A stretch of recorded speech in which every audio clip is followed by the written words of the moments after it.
What's up, guys? We've got another knife here from Alex at the Knife Box channel. Now, this one is one that has been in the box of knives that I've kind of been avoiding reviewing, actually. Um, just because it's a little odd. So it comes with some stickers. Well, I don't know if Alex bought the patch separate because you can buy the patches on their website. This is Blink Blades. Nice box, magnetic closure box. It's got some foam stuff here, patch, some stickers, and a branded microfiber bag, if you will. So all that stuff's pretty cool. The knife itself is very small for me, number one. But I like the looks. I like the color. But it's small.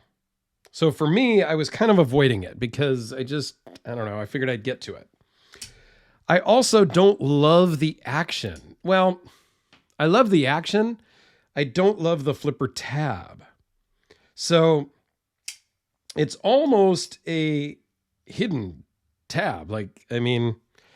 Traditionally you think of a flipper tab and it's going to stick out the backside. This just kind of sticks out the top, which works really, really, really well if you don't put your finger on the lock bar at all. If you have your finger on the lock bar, the flipper tab is uncomfortable. To me and my fat fingers, anyway.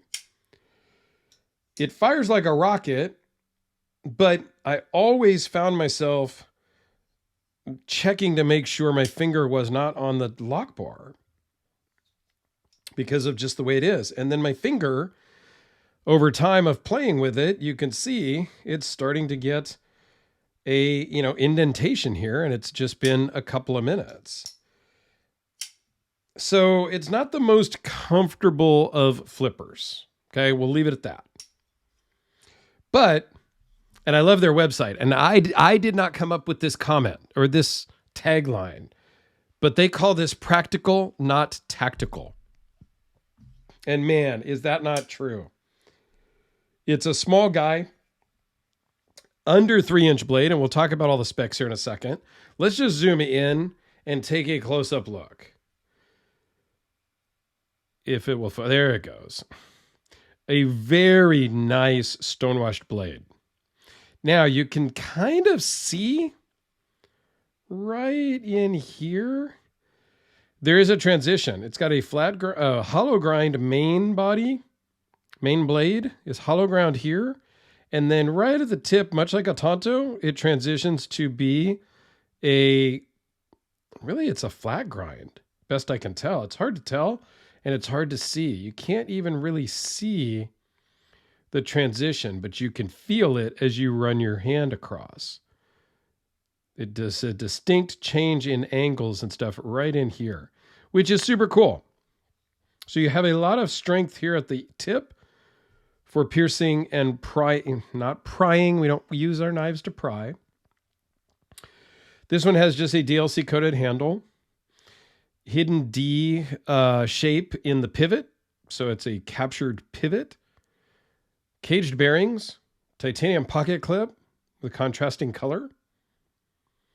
Steel lock bar insert with over travel stop, which is awesome. And zero branding. You have this. That's it on the entire blade. Or the entire knife. Just the logo and nothing on the blade. So in those regards, I love it. And the action is super great. It's just the flipper tab shape and design isn't super comfortable. Probably should zoom in on that and so you can really kind of see. It's not sharp, but it is pointy. They have chamfered the edges to do, make it as comfortable as possible. But I don't know. Alex may have a different opinion, and I'm sure he will chime in. So let's talk about the specs. 3 7/8 closed. Just under 6 3/4. 2.81 blade and cutting edge. 0.019 behind the edge here, and 0.023 at the tip. So it's a little bit thicker at the tip, which is great. CPM 20 CV. 0.124 blade thickness with an overall thickness of 0.414. Weighs in at 2.7 ounces and has caged bearings. So it's very smooth, but not drop shut, which is my preferred. I think this is a great action. Very controlled. You can shake it and drop it right away. I mean, it's great. These are still available. I will put a link to their website down below. They do say there's, get them while they last type of a thing or whatnot. I don't know if that's a marketing thing, and maybe they've got thousands of them and I don't know. Shouldn't even say that because I'm just speculating. $250. You can get it with a DLC coated blade.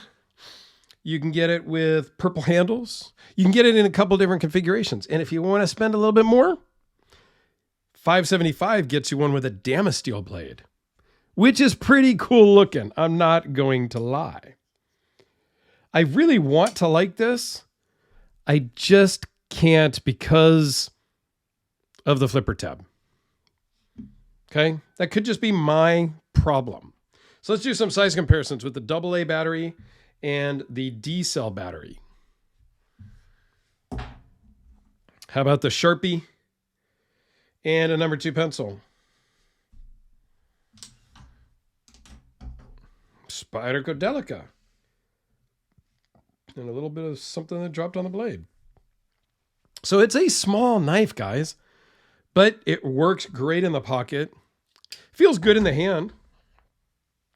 Even when you're holding it and using it to cut open your Amazon box of another knife or whatever, wherever you need to cut.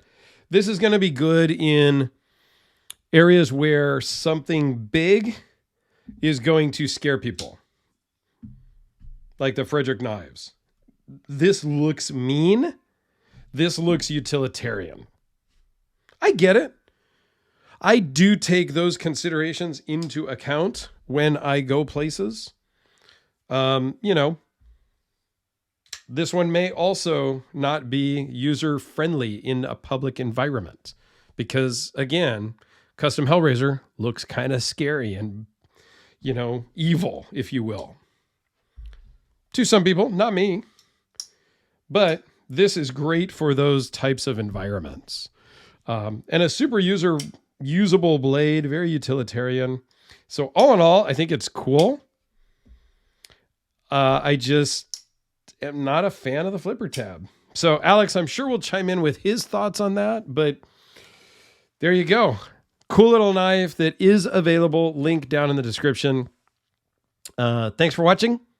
There will also be a link to Alex's channel, so please go check him out. And thanks again, Alex, and thank you all for watching. Have a great day, and we'll see you tomorrow.